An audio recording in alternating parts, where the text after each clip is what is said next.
Hi guys, so we now made it to our hotel. We're staying here, lots of trees.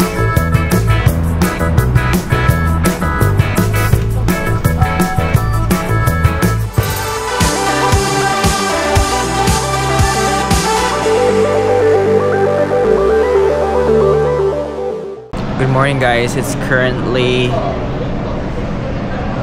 actually it's already 2 a.m. We're flying to Japan. Okay, so we're done with the immigration like 11 p.m. So we're here in Cebu International Airport. If you're curious which airport, we always choose Cebu International Airport because we're in Cebu, or we're Cebu based, and we're flying directly to Narita in Tokyo. Is Narita in Tokyo? It is. I think it's different. It's different. Yeah, but Come join us guys. We're finally going to Japan. And I have my Totoro pillow. This is pillow guys na eye mask. By the way guys, I'm using my Insta360 Ace Pro 2 as promised. Let's see if magugustuhan niyo ba siya. We're now boarding guys. I have my Totoro behind me.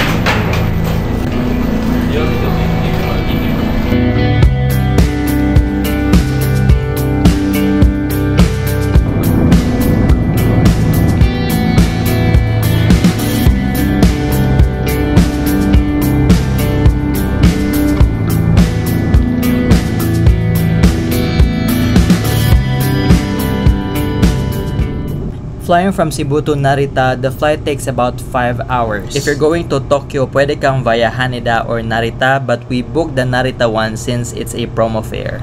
Merong 1 hour time difference ang Philippines and Japan, and we visited Japan during spring season. Guys, we just landed here at Narita International Airport.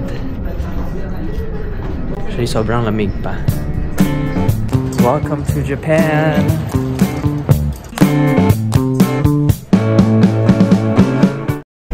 Guys, we're currently at Narita Airport still. We just, nag-heat-tech, and then this parang vest, and then si Ariel nag-puffer jacket kasi malamig. So mag-withdraw muna kami ng cash. We're using GoTime. So we're withdrawing cash via an ATM machine here in the airport. Guys, so we got our Suica card from the airport. So there's a machine. Walang fee yung Suica card, but you just need to load at least a minimum of 1,000 yen. Right now, since we have the Keisei Skyliner, I think, yes, Keisei Skyliner going to Tokyo. So sasakyan na lang namin yun papuntang Tokyo.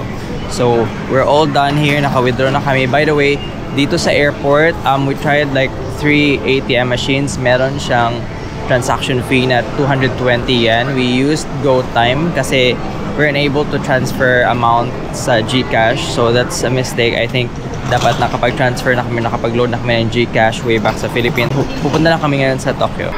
We have our tickets redeemed. Skyliner. It's here.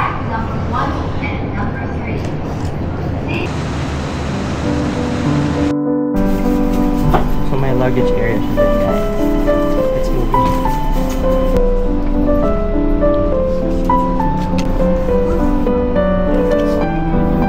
We're now going to Ueno.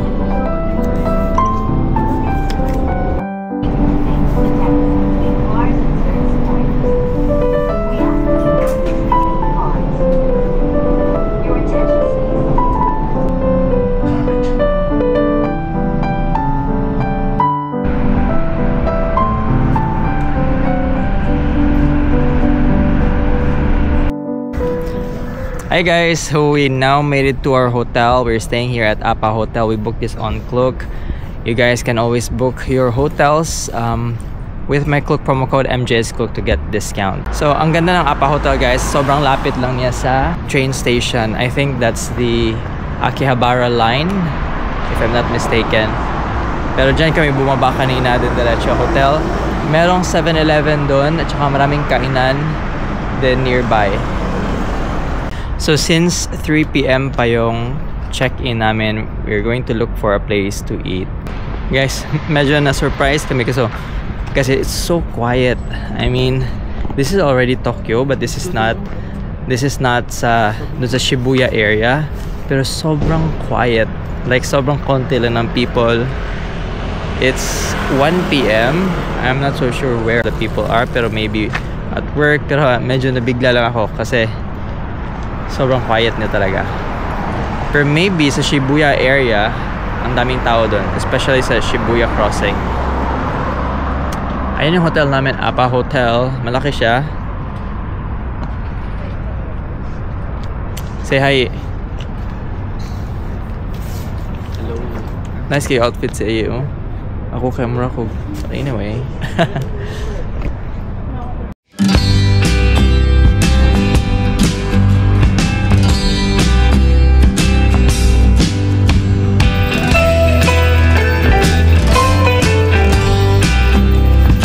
We just saw a cat and I miss Yuki and Shoga. I wish it's so easy not to bring your fur babies when you travel. But I know they get stressed, man. But I just miss them. Guys, so we find a spot near our hotel. So we're now having our lunch here. The food looks good, so mga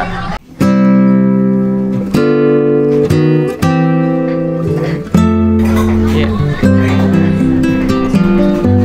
Our first official meal here in Japan.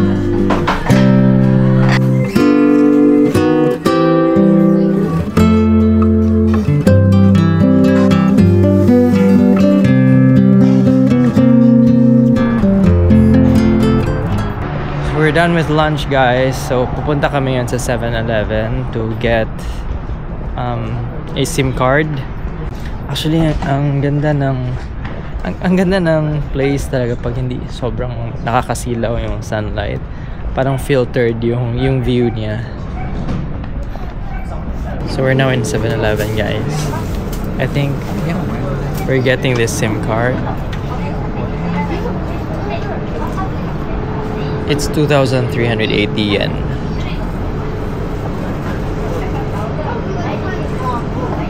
Ikot muna tayo.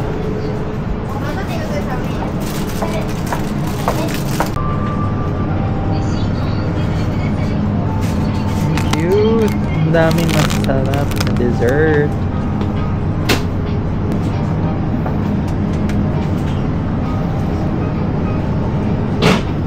Masarap din daw yung bento box ng mga convenience store dito, guys. So we'll definitely have another series of convenience ready to eat meals. And then the egg sandwich din daw is a must try. Yung sila must try na ng egg sandwich ito. Oh my god, look at this strawberry.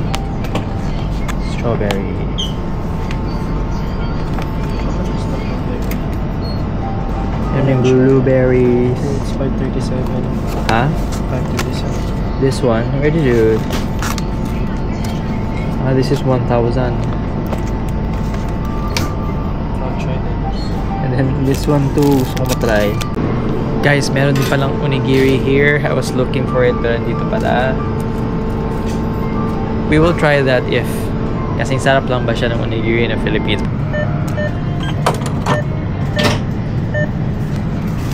So we got the SIM card, guys. So they have eSIM and SIM card. This one's 4,000 yen for unlimited 1 gig per day for 12 days.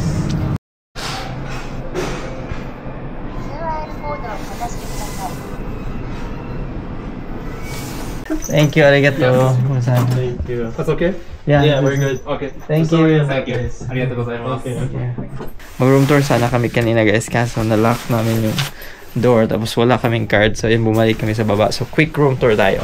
So ito yung room natin sa Appa Hotel, guys. So ayan, actually maliit lang siya pero malaki yung kama, and then not bad for its price. Actually, yung mga rooms talaga ng Tokyo medyo maliit at saka medyo mahal, kaya for this price sulit na siya. Malaki yung bed, may TV na agad. So, andyan yung luggage namin. I think mahirapan kami mag-open yan kasi wala masyadong space. But again, most of the rooms talaga dito sa Tokyo ganito. Pero if you want yung bigger one, when I checked, sobrang mahal. Ang laki ng TV. May mirror dito. Hindi pa ako upo kasi hindi pa ako nakapag-change. May upuan. Table. May water. Meron ding mini ref na dito. And then merong kettle. Ayan, merong mga may matcha. Green tea pala. Tapos, meron din blower dito. Ayan yung mga I'm not sure kung ano to, pero merong blower, hair dryer. And then, I think this is a ano to? Humidifier? I'm not so sure. Tapos, may mga chanelas. Nandito yung mirror. Tapos, eto yung restroom or yung toilet. Ayan. So, automatic. That's Japan. Basta automatic talaga. Washlet. And then, yung shower area. Tsaka malaki na mirror. For me, sobrang sulit na neto, guys. Actually, you can check the price sa Klook. Talagang sobrang affordable na ito. Ang ganda din ng location. So, check it on Klook. Use my Klook promo code MJSKlook for discount. And ito yung view from the room, guys. Wow! Yan. Ang ganda kasi may window siya. At saka may view. So yun lang for our room tour. Hi guys! So nakapag-rest na kami, nakapag-nap na kami. We're ready to go to Ueno Park. It's 10 minutes to 6 p.m. It's getting dark. Join us today in our first location to visit here in Japan. Good evening guys! We're now here at Ueno Park. I'm using my Insta360 Ace Pro 2. Hopefully it's capturing really clear on low light. For cherry blossom season, marami talaga dito. But for now, like only few trees lang ng meron cherry blossom, such as this one. Wala siyang lighting, but I think mas ma-appreciate niyo siya pag umaga or daytime. But still, ang ganda pa rin niya tingnan. Still, ang ganda. Meron ding mga trees doon, like parang scattered siya. So hindi siya talagang full bloom season. Kasi as forecasted, next month yung full bloom ng cherry blossom. So I'm expecting na magpipink yung may area kasi majority ng cherry blossoms is nag-bloom na. But eto lang for now. We'll go to another tree there. So yun guys, we're going to check another tree. I think mas marami yung flowers niya. Ayan. Actually, ang ganda ng place na to, like chill. What I appreciate about other countries guys, kasi meron talaga silang ganitong super spacious na park na ang ganda pag pasyalan, ang linis pa, and even at night ang ganda pa rin niyang, you know, mag-walking. So yun, I think yung added ano din kasi is that even though you're walking here sa gabi, hindi ganun kainit unlike sa atin. So hindi ka ma-heat stroke. Guys, look at this one. I think this is a different variety. Yung isang tree kasi lighter pink siya. Eto, mas pink siya. Obvious naman sa camera. So there's like 3 trees dito na magkasunod.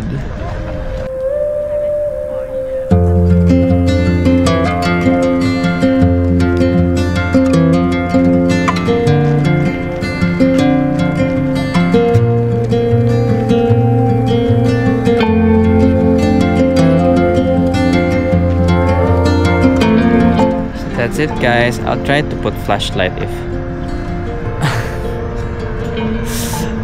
cherry blossom trees. Ito ba si here's Ariel. So diba nag-stay kami sa Appa Hotel sa Higashi Nihimbashi. if I'm pronouncing it correctly.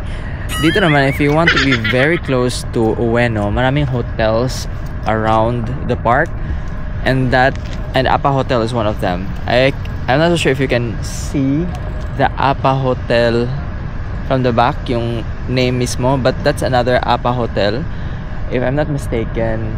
Of course, because this is a Ueno area, Apa Hotel Ueno, or just look up on Klook, the hotel near to Ueno Park. So I'm pretty sure by next month, mag-full bloom na yung mga cherry blossoms here. And you can always use my Klook promo code MJSKlook for discount. And in case you choose to book via Agoda, we also have a promo code for you, which is 10% discount. So compare mo na lang yung price kung saan ka makakatipid. For Agoda, you can use my Agoda promo code MJAgoda. So guys, just outside the Ueno Park, there are another cherry blossom trees here.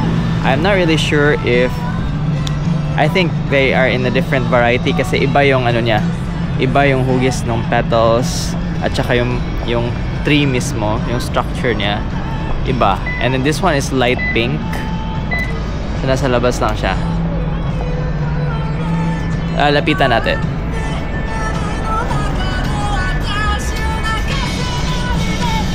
Ang ganda ng weather guys, yung hindi super cold na parang gusto mo nang bumalik sa loob. At the same time, hindi ka pagpapawisan.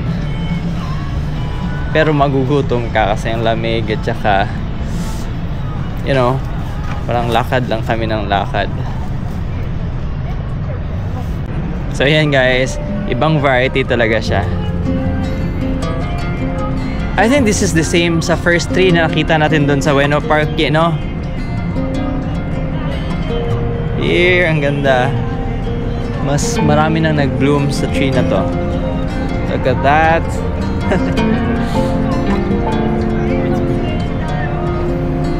Meron pang isang tree doon. Ewan ko, nakaka-happy lang. First time seeing these cherry blossom trees. Guys, close up with the cherry blossom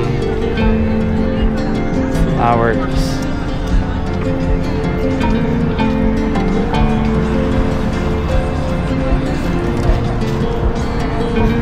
Guys, ang daming kainan dito. We're going to Ichiran, the Ichiran Ueno, which is the closest Ichiran. So hindi pa ako nakatikim ng Ichiran, but it's very popular online. So we're trying it, especially on our first day, para siya yung maging standard or baseline natin when we try another ramen here in Japan. I hope hindi masyadong marami yung pila, no? I think this is it. Estimated wait time is about 45. Oh my god, ang daming tao. I thought talagang maraming taong nag-iichiran. Pipila na lang kami guys. Kahit ganyan karami. That line took us 40 minutes to get a table, and I ordered their ramen and matcha pudding.